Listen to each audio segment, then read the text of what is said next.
Assalamualaikum warahmatullahi wabarakatuh. Perkenalkan, nama saya Cipto Nugroho, guru SMP Negeri 1 Larangan, calon guru penggerak angkatan 7 dari Kabupaten Brebes.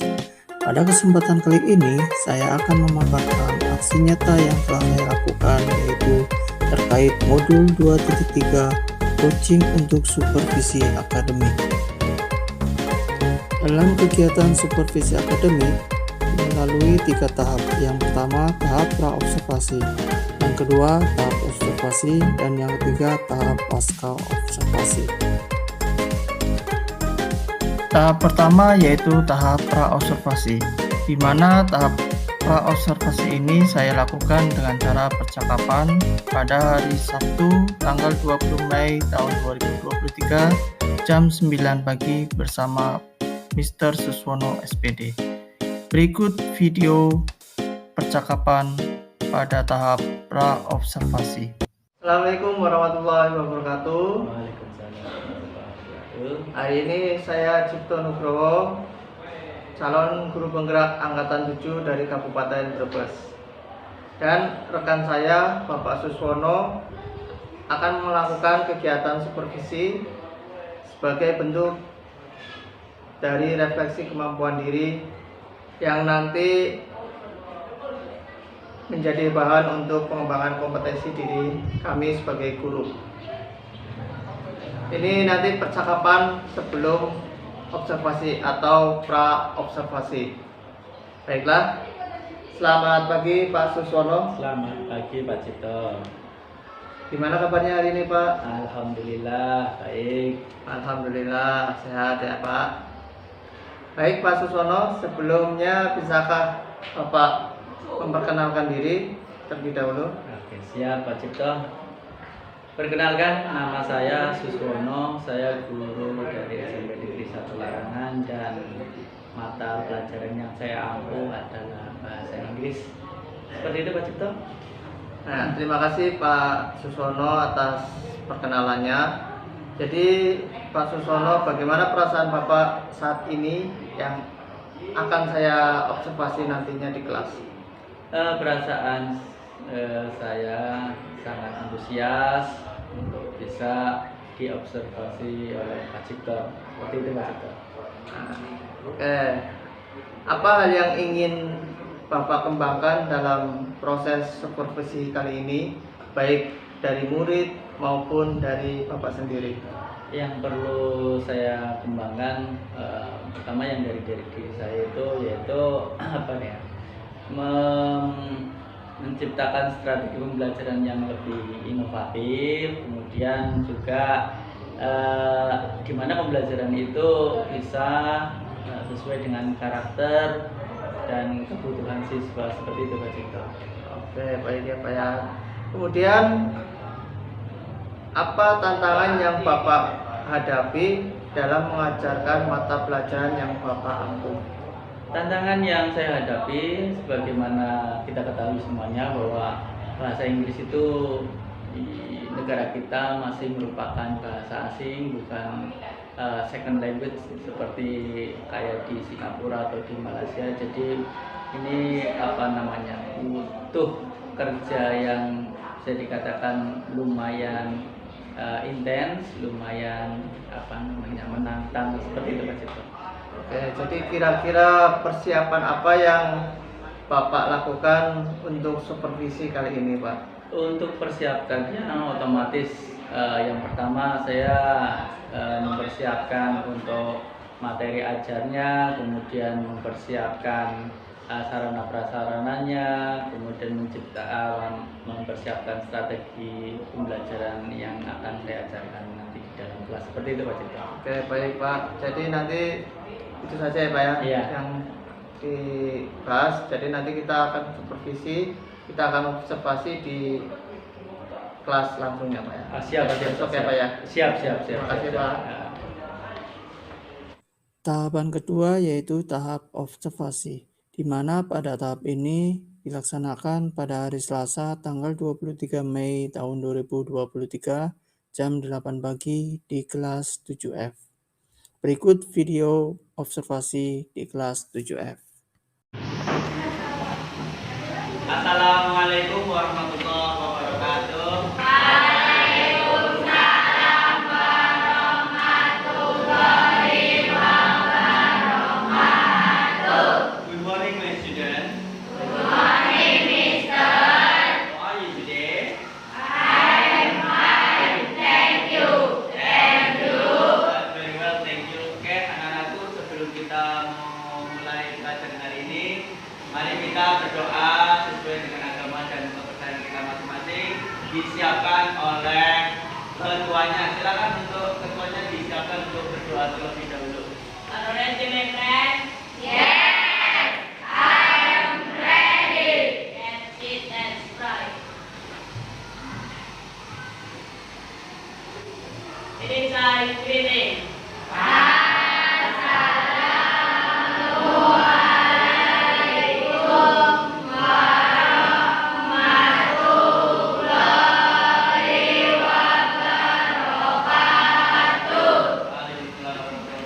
Silakan Anda buka bukunya masing-masing, buku catatannya masing-masing. Bagaimana yang sudah kemarin kita pelajari, hari ini kita akan sedikit membahas mengenai materi di pertemuan yang kemarin. Materinya yaitu apa? Preposition of place. Ada yang masih ingat preposition of place itu apa? Ada yang masih ingat? Apa arti dari preposition of place? Sum, angkat tangan. Preposition of place, kata apa? Kata depan menunjukkan tempat. Contohnya ada on, ada above. Siapa yang masih ingat apa perbedaan on dan above? On, above. Apa sih? On. Tidak sampai artinya dulu. Artinya dulu on above artinya di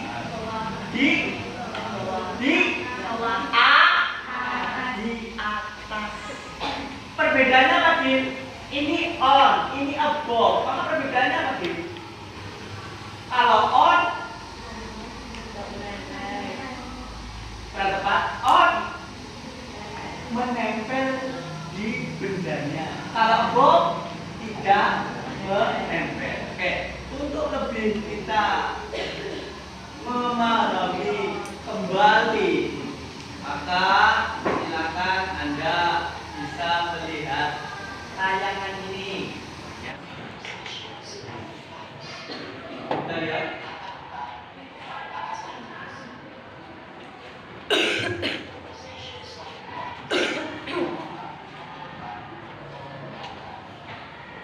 Oke, nanti kita baca bersama-sama pengertian dari preposition of place.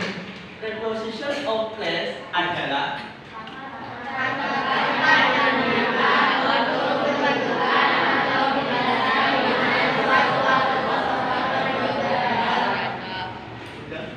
untuk menunjukkan objek atau sesuatu itu berada di mana.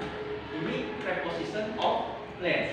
Nah, contoh dari preposition of place ini. Nah, di sini yang pertama bisa dibaca. Yang pertama bareng-bareng. Above and on. Artinya apa? Nah, perbedaannya kita lihat perbedaannya. Oke, baca bersama-sama. Above digunakan untuk apa?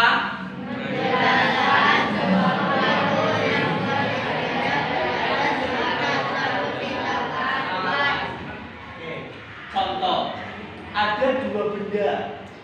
Yang Anda lihat di sini bendanya apa saja? Lampu dan apa? Yang posisinya ada di atas lampu atau tidak? Posisi lampunya nempel dengan meja apa enggak? Maka Anda nanti menggunakan di atasnya ini menggunakan above apa on? Tidak bersentuhan. Ini dengan ini tidak bersentuhan. Maka bahasa Inggris, the lamp is above the table. Artinya lampu itu di atas. Ingat above artinya apa tadi? Di atas. Di atas apa? Di atas. Bisa dipahami? Bisa dipahami? Oke, langsung sekarang yang on. On digunakan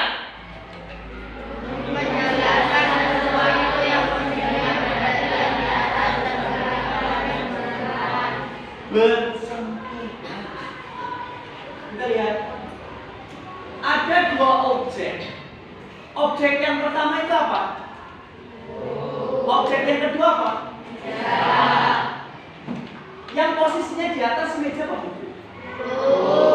Buku itu bersentuhan dengan meja apa tidak? Posisinya di atas. Maka di sini kita menggunakan above apa on? Itu ngerti ya? Lanjut yang kedua. Apa yang kedua dibaca? Under. Below. Artinya apa? Sekarang kita lihat. Under digunakan untuk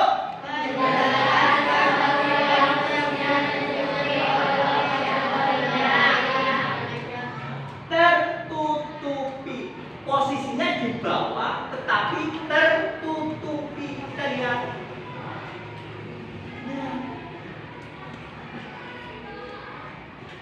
Bisa disebutkan, jadi bendanya di sini ada dua benda apa saja, Nek? Bantal dan HP. Posisi bantal ada di mana? Posisi handphone ada di mana? Kita sedang belajar preposition yang kedua yang artinya apa? Yang di bawah yang mana tadi? Under ini menjelaskan sesuatu yang posisinya tertutupi. Yang tertutupi di sini apa? Tertutupi oleh apa? Maka Anda menggunakan under apa below?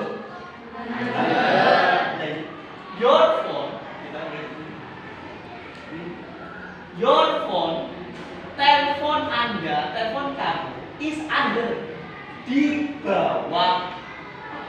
Below artinya karena tertutupi maka menggunakan under. Nah, sedangkan below, nah. Jepa, sebutkan Jepa, ada dua benda, ada dua makhluk, apa saja di situ Jepa? Burung dan kucing. Yang posisinya di atas mana Jepa? Burung. Yang posisinya di bawah itu apa Jepa? Kucing. Maka kita lagi belajar di bawah. Kucing tertutupnya kan tidak di Jepa? Tidak tertutupi.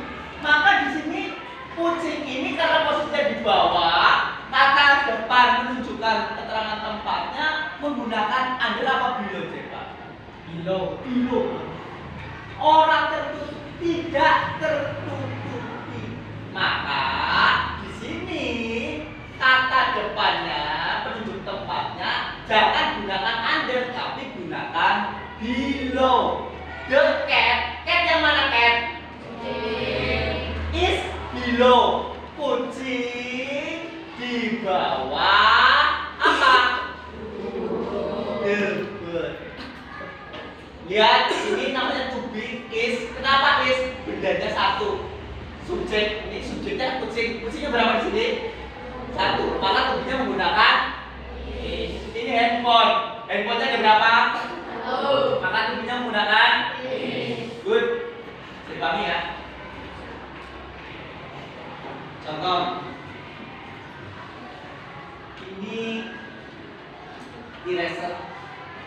Ini buku. Saya letakkan sini. Ada dua benda saya tulis.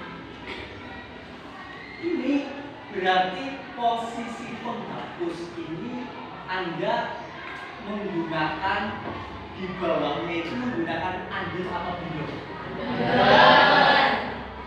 Tapi kalau saya naikkan ke sini, maka di sini penghapusnya di bawah Anda menggunakan under apa below? Terus lanjut.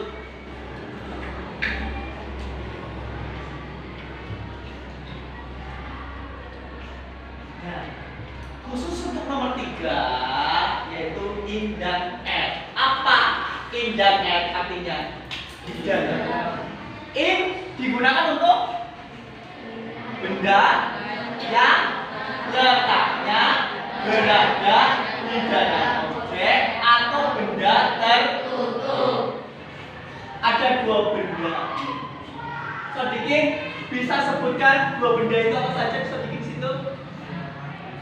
Bal sama kardus. Yang ada di dalam itu bal, bola, apa kardus? Bola. Bola ada di dalam.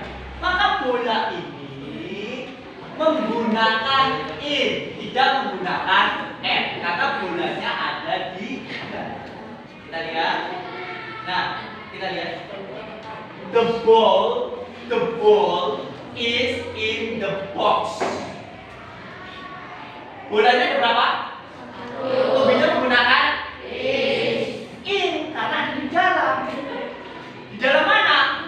Box. Box itu artinya kata sedikit kardus. Sebenarnya artinya itu otak. Otak itu boleh terbuat dari kardus atau yang lain itu. Oke, next nomor 4. Nah, cara berapa? Nah,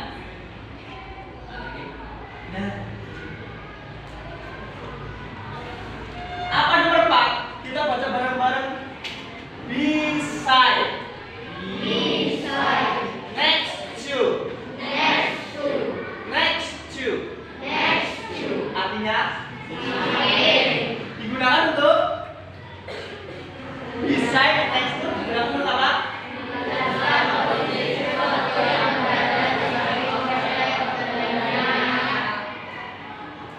Jadi ada perbedaan.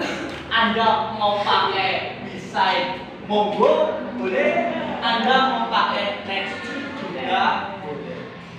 Di sini ada dua benda. Benda yang pertama yang mana? Ini apa? Ini apa? Ini kan posisinya di samping kan? Di samping. Maka Anda bisa menggunakan, saya bisa menggunakan next to. Ini contohnya. The TV-nya ada berapa? Yang pakai is. The TV is beside, di samping the cupboard, di samping the. Nggak ada perbedaan. Mau pakai next to Pak? Saya mau ganti ini bisa dengan next to Pak. Boleh. Contoh Pak, kalau pakai next to jadi gimana? Semua ngomong. Yang pakai ini dulu dibalik. Pakai ini dulu. Gimana? Kalau kita bendanya ini dulu. The cupboard gimana? The cupboard is next to the TV. Boleh. Semuanya juga. Next, yang kelima. Kita baca bareng-bareng. Between. Among. Artinya between digunakan untuk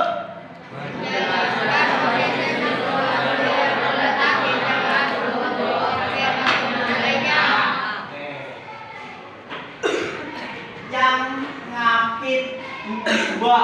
Apa yang mengapit dua? Bu. Dek, saya mau tanya Dek. Sebutkan 3 benda itu Dek. Yang ada di antara. Yang di antara berapa benda? 1 apa 2? 2. Apa itu? Yang mengapit hanya dua. Yang diapit itu kulkas. Maka di sini jangan pakai emong. Anda pakai apa? Dan ini kalau mau bikin kalimat ini pertama ini kulkasnya ada berapa? Ada satu. Kulkas bahasa Inggrisnya refrigerator. Ini juga disebut lemarinya juga disebut lemari bahasa Inggrisnya kapur. Mesin cuci washing machine. Maka jadinya kayak gini. The refrigerator is between cupboard and washing machine. Ini disebutkan, bendanya juga disebutkan. Nih kita lihat kalau contoh ini gimana. Nah, ini lihat. The refrigerator is between the washing machine. Tadinya yang dari dulu and the cupboard. Kulkasnya satu pakai is, ya. Between, kenapa between? Yang mengapit hanya dua benda dan dua benda ini wajib Anda tulis. Apa benda itu? Washing machine and the cup. Dan next ke emong. Emong digunakan untuk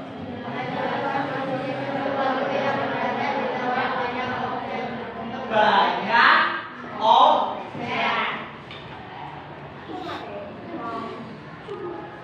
Ada dua binatang. Apa saja itu? Kucing dan tikus. Yang posisinya ada di tengah ini apa? Tikus. Apa? Tikus. Yang mengapit tikus ini ada berapa kucing? Lebih dari dua. Maka jangan pakai between, tapi pakai apa? Kalau between itu bendanya cuma dua. Kalau emong lebih dari, kita lihat there is, ada, di sana ada emong, seekor tikus among the cats, di antara kucing-kucing. Anda tidak usah menyebutkan kucing arahnya siapa, di antara kucing irang, kucing tidak boleh, tidak usah, karena yang mengapit lebih banyak, lebih dari dua, langsung pakai the cats. Ingat, catnya huruf S, karena di sini catsnya banyak atau lebih dari satu. Di sini ada 1, 2, 3, 4, 5. Di sini ada simulasi lagi.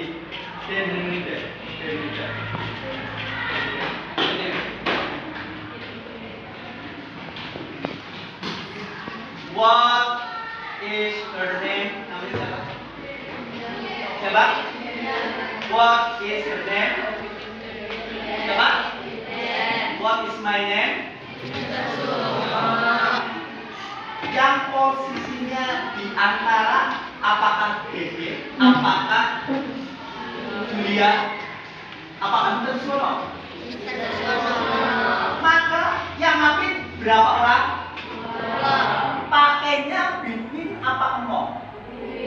Pakainya between. Maka kalau kita bikin kalimat ini gimana? Mister, bilang bareng-bareng. Mister Suwono. Tubinya pakai apa? Satu. Is between Julia and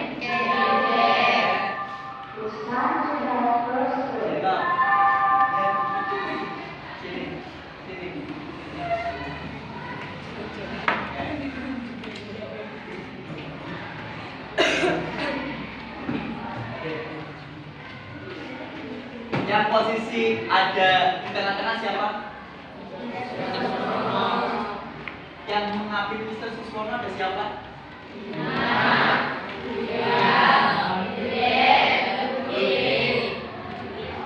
Lebih dari maka Anda menggunakan between apa emong? Cuman ini nggak usah disebutkan. Oh tadi ada siapa namanya?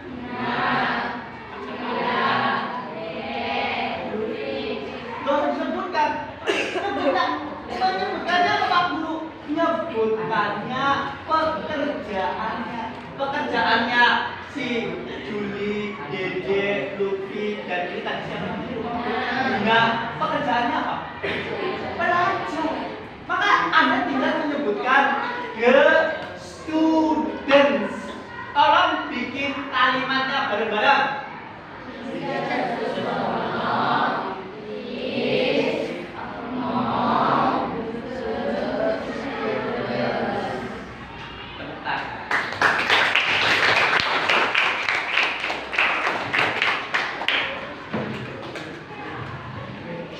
Gampang kan? Gampang kan? Next.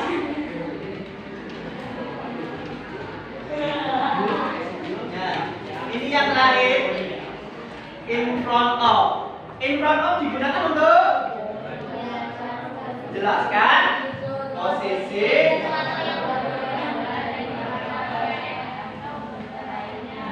Ada dua objek. Yang satu apa ini? Lebih. Yang satu ada anak laki-laki.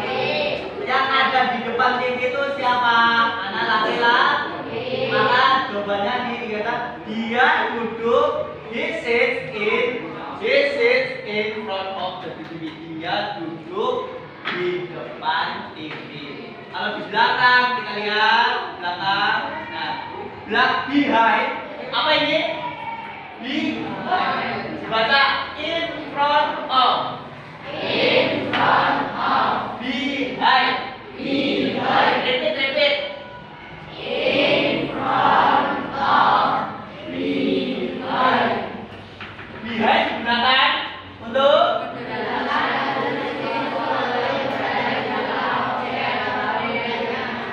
yang berada di belakang pintu apa? Sapu. Karena lihat sini the broom-nya satu maka pakai is. The broom is behind the door.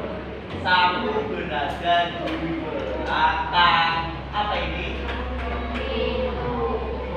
Di belakang pintu.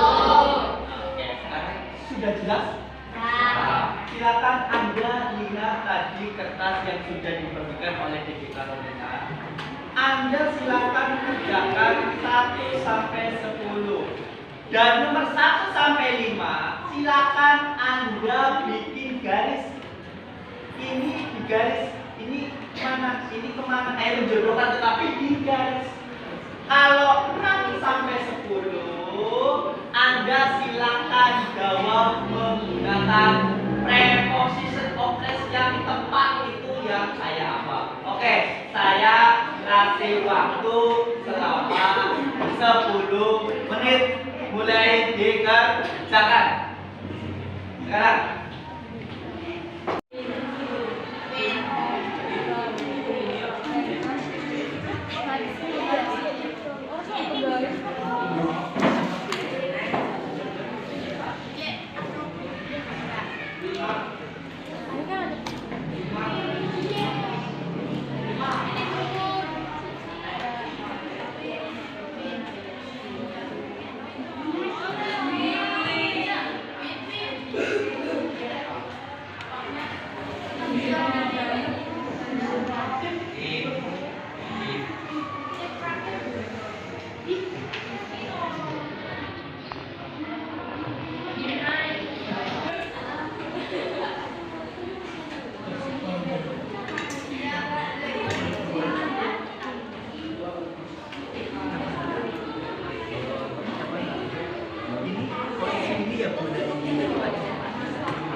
masjid ada di mana? Di depan atau di belakang sekolah? Di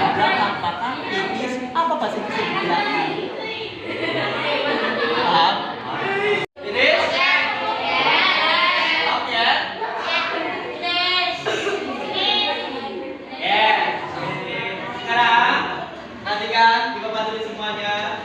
Nomor 1 tolong maju ke depan perwakilan dari kelompoknya Fadil. Fadil. Fadil.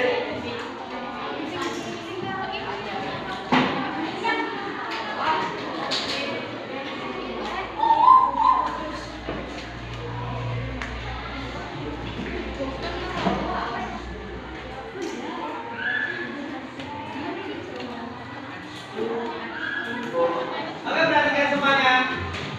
Adakah dari Anda, kalian semua dari kelompok ini, yang mempunyai jawaban berbeda dari perwakilan kelompoknya Fadil? Menurut Anda, ini is it correct? Ini betul apa salah? Betul apa salah? Ini ada 2 box. Posisi bola hijau ini berada di tengah. Maka jawabannya B. Tepuk tangan. Number 2 perwakilan dari area silakan.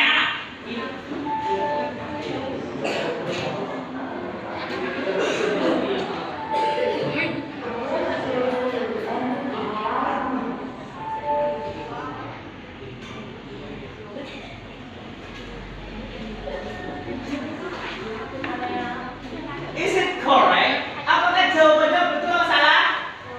Betul atau salah? Betul atau salah? Box bola hijaunya ada di depan. Bahasa Inggrisnya di depan. In front of. Tepuk tangan untuk kelompoknya. Berikutnya perwakilan dari kelompok C nomor 3.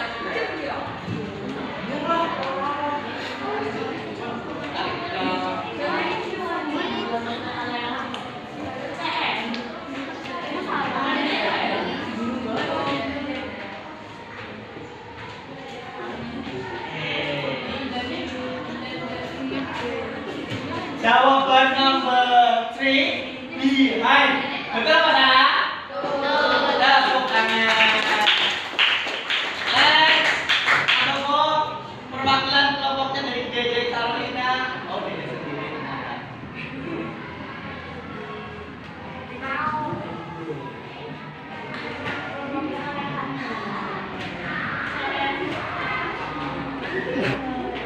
Number 4 A. Betul apa salah? Betul apa salah? Ada yang mau memperbaiki?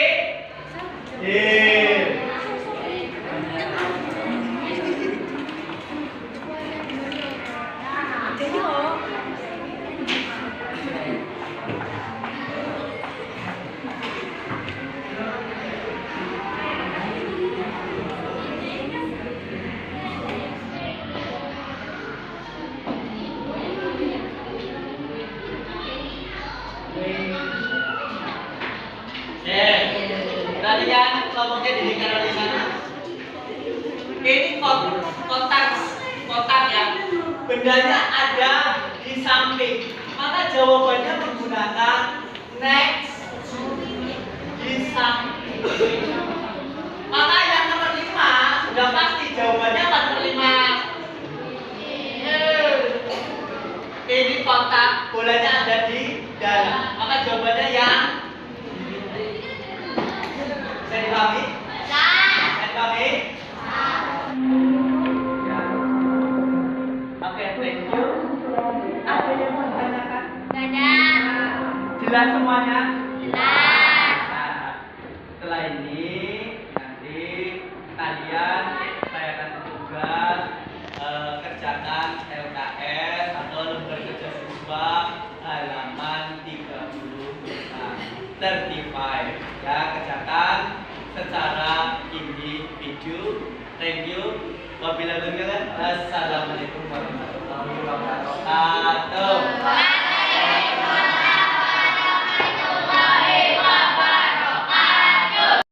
Tahapan yang terakhir yaitu tahap pasca observasi, di mana tahapan ini dilaksanakan pada hari Selasa tanggal 23 Mei 2023 didampingi oleh pengajar praktik Bapak Izzat Ibrahim. Berikut video percakapan pasca observasi. Assalamualaikum warahmatullahi wabarakatuh. Waalaikumsalam warahmatullahi. Perkenalkan, saya Cipto Nugroho, calon guru penggerak angkatan 7 dari Kabupaten Brebes. Hari ini saya dengan Pak Susono telah melaksanakan observasi supervisi di kelas 7F untuk mata pelajaran bahasa Inggris. Di sini juga hadir yaitu Bapak Izzat Ibrahim selaku pengajar praktek saya untuk melihat dan mendampingi kegiatan pasca supervisi dengan rekan saya yaitu Pak Susono. Bagaimana kabarnya Pak Sus? Alhamdulillah baik Pak Cipto. Ya baik. Setelah tadi pembelajaran di kelas, menurut Pak Sus itu yang dialami Pak Sus di dalam kelas itu bagaimana? Ketika di dalam kelas itu ketika saya menyampaikan materi terkait dengan direction atau arah, ini anak-anak cukup antusias karena ketika saya menyampaikan materi itu menggunakan medianya audiovisual Pak. Oke. Kemudian perasaan Bapak pada waktu pembelajaran itu bagaimana? Perasaan saya sangat puas dengan apa yang sudah saya berikan kepada siswa-siswi saya khususnya di kelas 7F, karena mereka bisa memahami, mengerti, kemudian mereka juga aktif dalam mengikuti kegiatan proses belajar mengajar Pak Cipto. Ya. Dalam pembelajaran yang Pak Sus tadi sudah laksanakan di kelas, itu pembelajaran apa yang Pak Sus dapatkan? Pembelajarannya yaitu ketika anak itu disajikan sebuah media audiovisual, anak-anak itu lebih antusias, kemudian anak-anak itu lebih mengerti karena di situ jelas ada gambarannya, kemudian jelas ada suaranya, seperti itu Pak. Ya, baik. Sekarang penerapan yang Pak Sus dalam pembelajaran itu, penerapannya itu yang seperti apa nantinya? Penerapannya yaitu anak-anak dihadapkan pada kehidupan nyata, khususnya di lingkungan sekolahan, di mana para siswa khususnya anak-anak kelas 7F itu diminta untuk menunjukkan letak dari sebuah benda yang berada di lingkungan sekolah mereka, seperti itu. Oke, sekarang untuk dalam pembelajaran Pak Sus tadi kan ada budaya positif. Ya. Menurut Pak Sus itu budaya positif itu yang seperti apa sih Pak? Menurut saya kalau budaya positif itu yang pertama ketika ada satu penjelasan, ketika saya menjelaskan sesuatu kepada anak, kemudian anak kurang memahami, kemudian mereka bertanya sesuai dengan menggunakan bahasa yang sesuai, yaitu bahasa Indonesia. Itu menurut saya itu merupakan apa tadi Pak Cipto namanya, budaya ketika kita untuk bertanya sama orang yang lebih tua, atau di sini dari Ya, saling menghargai seperti itu. Iya. Baik, selanjutnya Pak, Ya. tentang pembelajaran berdiferensiasi. Tadi kan Bapak di kelas juga sudah ada. Menurut Bapak pembelajaran berdiferensiasi itu seperti apa?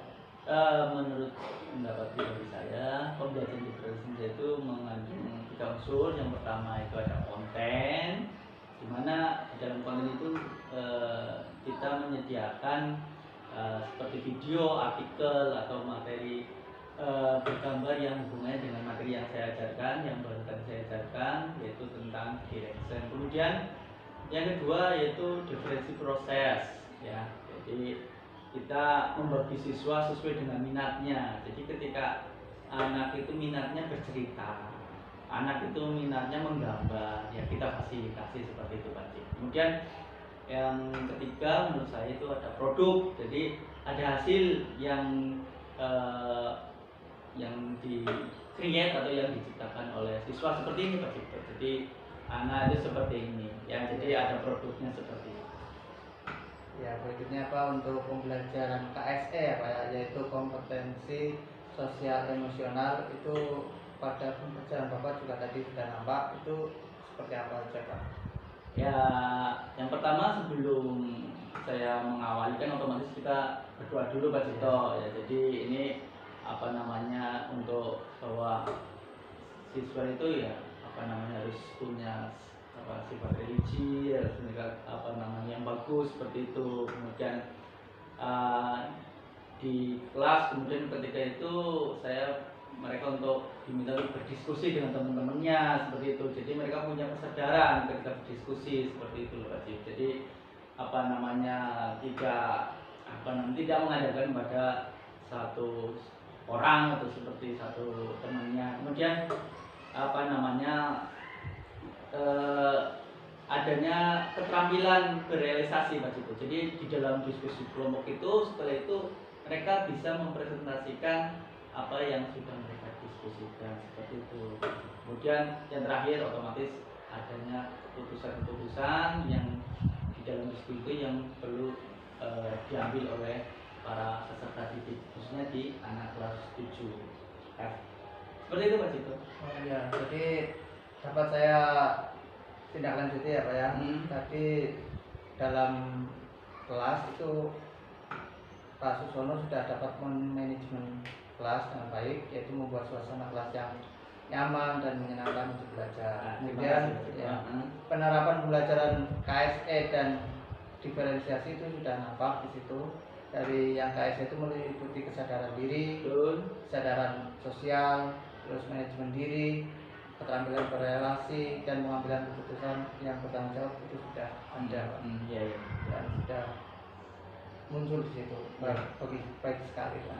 Baik Mas Sus, terima kasih atas waktunya, dan saya berharap nanti pada pembelajaran berikutnya itu semakin lebih inovatif, siap, kreatif, dan terima kasih, mencetak prestasi untuk anak.